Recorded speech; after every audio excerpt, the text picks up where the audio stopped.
साथियों, स्वागत है आप सबका अपने चैनल आर्यस हिंदी एकेडमी में।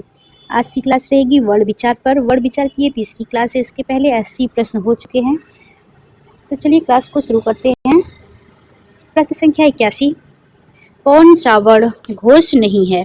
ए, ऑप्शन नंबर बी छ, ऑप्शन नंबर सी अ या अंग। कौन सा वर्ड घोष नहीं है? तो ऑप्शन नंबर बी आपका घोष नहीं है। प्रश्न संख्या 82। निम्नलिखित में से महाप्राण वर्ड कौन से हैं? ख और ग, क और च, य और र, त और द। निम्नलिखित में से महाप्राण वर्ड कौन से हैं? तो ऑप्शन नंबर ए। महाप्राण कौन से वर्ड होते हैं? तो दूसरा और चौथा महाप्राण के अंतर्गत आते हैं, जैसे क, ख, ग, घ, ग। तो महाप्राण कौन सा होता है? वर्ड का दूसरा और चौथा, ये क्या होते हैं? महाप्राण होते हैं। अब देखते हैं प्रश्न संख्या 83। निम्न में से अल्पप्राण वर्ड कौन से हैं? क, ख, त, थ, फ, ब या थ, छ। निम्न में से अल्पप्राण कौन से होते हैं? ऑप्शन नंबर ए, क और ग। किस क्रमांक में सघोष व्यंजन है? क और ख, य, र, त, थ या प, फ। सघोष व्यंजन कौन सा है? ऑप्शन नंबर बी, य और र। सघोष वर्ड कौन से होते हैं? तीसरा, वर्ड का तीसरा, चौथा, पांचवा, यह सघोष या घोष के अंतर्गत आते हैं, और अंतस्थ य, र, ल, व यह भी सघोष होते हैं। प्रश्न संख्या 85। किस क्रमांक में मूल स्वर है? उ, ई, औ या ए। तो मूल स्वर कौन सा है? ऑप्शन नंबर ए, उ। प्रश्न संख्या 86। किस क्रमांक में अघोष व्यंजन है? त, थ, न, ब, ट, ठ या व, ह। इसका सही आंसर क्या है? ऑप्शन नंबर ए, त और थ क्या है? अघोष व्यंजन होते हैं। वर्ड का पहला और दूसरा अघोष व्यंजन होते हैं। तो ऑप्शन नंबर ए आपका सही है। तो ऑप्शन नंबर ए आपका सही है। किस क्रमांक में मूल स्वर है? तो उ में। किस क्रमांक में अघोष व्यंजन है? तो ऑप्शन नंबर ए। किस क्रम में विपरीत स्वर है? ई, ए, उ या आ। तो विपरीत स्वर किस में है? ऑप्शन नंबर डी, आ में। क्या आपका है? विपरीत स्वर। और समृद्ध स्वर कौन कौन से होते हैं? ई, उ, ओ, ये क्या आते हैं? समृद्ध स्वर के अंतर्गत आते हैं। चलिए आगे देखते हैं। प्रश्न संख्या 88। किस क्रम में अल्पप्राण ध्वनि है? ऑप्शन नंबर ए, फ, ध या ठ, भ, क, ल या ख, ग, ढ। किस क्रम में अल्पप्राण है? तो ऑप्शन नंबर क्या है? सी, क और ल क्या है? अल्पप्राण है। प्रश्न संख्या 89। अस्वर का उच्चारण स्थान क्या है? मूर्धा, कंठ, तालु या ओष्ठ। तो अस्वर का उच्चारण स्थान क्या होता है? कंठ। और क वर्ण भी कंठ के अंतर्गत आते हैं। क, ख, ग, घ ये भी कंठ से उच्चारित होते हैं। प्रश्न संख्या 90। स्पर्श व्यंजनों को उच्चारण स्थान के आधार पर कितने भागों में बांटा गया है? स्पर्श व्यंजनों को उच्चारण के स्थान पर कितने भागों में बांटा गया है? 3, 4, 2 या 5। कितने भागों में बांटा गया है? तो ऑप्शन नंबर डी, 5 भागों में। क वर्ग, च वर्ग, त वर्ग, ट वर्ग, कितना है सब? 5 वर्गों में। 5 वर्गों के अंतर्गत बांटे गए हैं। आगे देखते हैं दूसरा प्रश्न। प्रश्न संख्या 91। निम्नलिखित में से किस वर्ग के उच्चारण में जिह्वा दांतों का स्पर्श करती है? क, च, त या प। ऑप्शन नंबर सी, त को। प्रश्न संख्या 92। अनुनासिक ध्वनियों का सही क्रम है? अंग, ड़, न, इया या म। अंग, इया, ड़, न, म। इया, म, ड़, न, अंग या इया, म, ड़, न। सही आंसर क्या है? Option number B. निम्नलिखित में से भाषा की लघुत्तम लिखित इकाई है? ध्वनि, पद, शब्द, वर्ण। निम्नलिखित में से भाषा की लघुत्तम इकाई है? ऑप्शन नंबर डी, वर्ण। प्रश्न संख्या 94। निम्नलिखित वर्णों को उनके उच्चारण स्थान से सुमेलित कीजिए।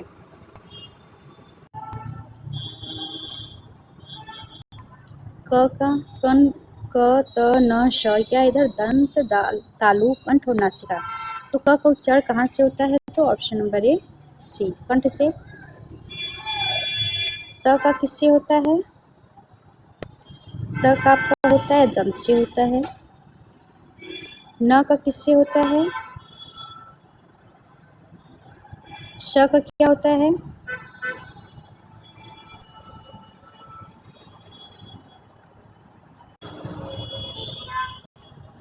न का नासिक से, स से तालु। इसका सही आंसर क्या है? Option number C. अपने विचारों को प्रकट करने के लिए जिस माध्यम का सहारा लेते हैं उसे क्या कहते हैं? ध्वनि सुमेल, वर्णमाला, भाषा या भानुकूलित। अपने विचारों को प्रकट करने के लिए जिस माध्यम का सहारा लेते हैं उसे भाषा कहते हैं। ऑप्शन नंबर सी सही आंसर है।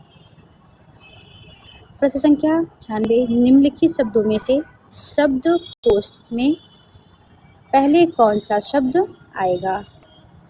अभ्यस्त, अब, अर्थोन्माद या अलग। शब्दकोश में सबसे पहले कौन सा शब्द आएगा? तो अब। आगे देखते हैं दूसरा प्रश्न।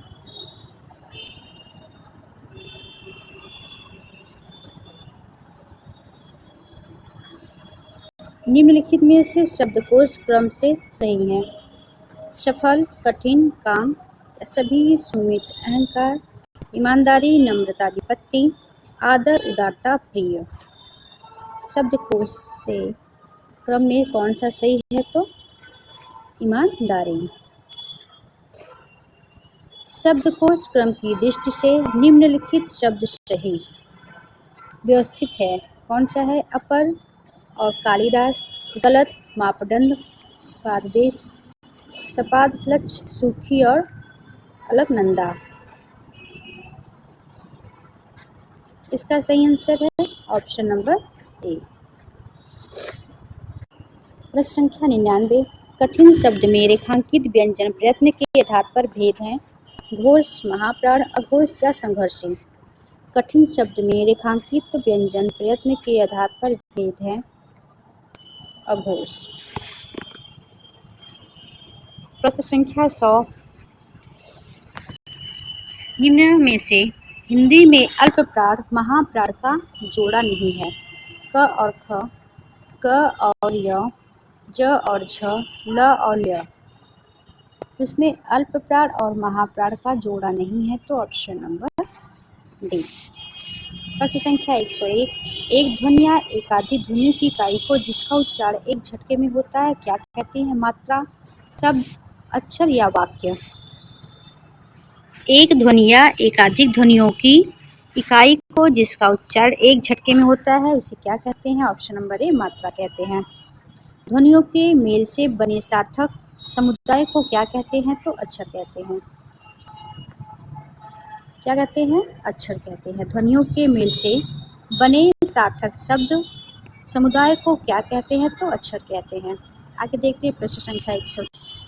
ई, उ, किस प्रकार के स्वर है? समृद्ध, अर्धसमृद्ध, विवृत या अर्धविवृत।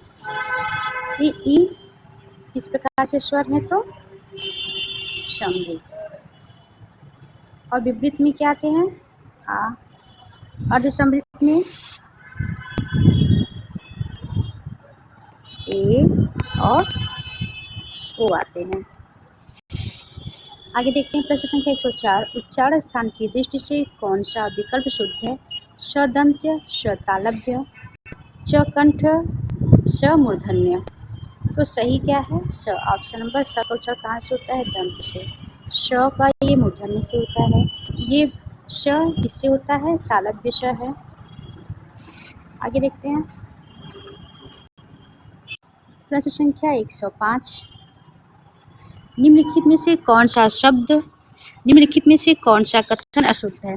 हिंदी में ग का उच्चारण परंपरा से भिन्न हो गया है। दो महाप्राण व्यंजनों का उच्चारण एक साथ हो सकता है। विसर्ग कंठ स्वर है। 6 संयुक्त व्यंजन है। क्या इसने पूछा है? अशुद्ध शब्द कौन सा है? इसमें क्या है? ऑप्शन नंबर बी, दो महाप्राण व्यंजनों का उच्चारण एक साथ हो सकता है। ये आपका गलत है, नहीं हो सकता है। विसर्ग आपका कंठवर्ण, यह भी सही है। संयुक्त व्यंजन, यह भी सही है। हिंदी में ग का उच्चारण परंपरा से भिन्न हो गया है, यह भी सही आपका है। चलिए देखते हैं प्रश्न संख्या 106। निम्नलिखित में से अल्प प्राण ध्वनि है? क, घ, छ या झ? निम्नलिखित में से अल्प प्राण ध्वनि है, कौन सा है? ग। वड़ोच्चारण की दृष्टि से बेमेल चुनिए। ओ कंठस्थ है, या व फ दंतोष्ठ है, या द ध तालु है, या ठ और ड मूर्धा है। तो इसमें क्या है? बेमेल कौन सा है? तो इसमें ऑप्शन नंबर सी, द और ध तालु नहीं है।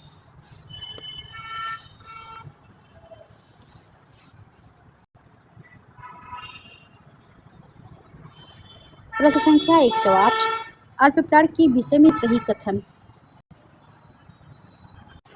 अल्प प्राण के विषय में सही कथन क्या है? हकार की ध्वनि वाले व्यंजन अल्प प्राण होते हैं। इसको सर्कल कर लीजिए, सही कथन चुनना इसमें से है। सब स्वर अल्प प्राण हैं। उसमें व्यंजन अल्प प्राण होते हैं। प्रत्येक वर्ण का दूसरा और चौथा वर्ण अल्प प्राण होता है। दूसरा और चौथा क्या होता है? महाप्राण होता है, इसलिए आपका ये भी गलत है। उसमें व्यंजन अल्प प्राण होते हैं, आपका ये भी गलत है। उसमें व्यंजन महाप्राण होते हैं। सब स्वर क्या होते हैं? अल्प प्राण होते हैं, आपका ये ऑप्शन सही है। ऑप्शन नंबर बी आपका सही है।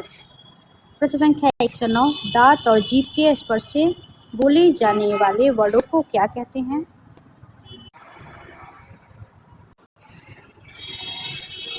दांत और जीभ के स्पर्श से बोले जाने वाले वर्णों को क्या कहते हैं? तो ऑप्शन नंबर डी, दंत कहते हैं। आगे देखते हैं दूसरा। निम्नलिखित ध्वनियों की निर्दिष्ट विशेषताओं में कौन सा शुद्ध है? च तालव्य महाप्राण है, म ओष्ठ सघोष है, या त अल्प प्राण दंत है, या ख महाप्राण कंठ है। इसका सही आंसर क्या है? ऑप्शन नंबर ए आपका सही है। म क्या है? ओष्ठ है, सघोष भी है, त अल्प प्राण और दंत भी है, ख महाप्राण और कंठ भी है। प्रश्न संख्या 111। निम्नलिखित में से महाप्राण व्यंजन युग्म कौन सा है? च, त, ट, ठ, ख, घ, प, फ। इसका सही आंसर क्या है? ख और घ। तो आज के लिए इतना ही। अगर मेरी वीडियो आप लोग को अच्छी लगे तो लाइक सब्सक्राइब जरूर करिएगा। मिलते हैं नेक्स्ट वीडियो में, तब तक के लिए नमस्कार।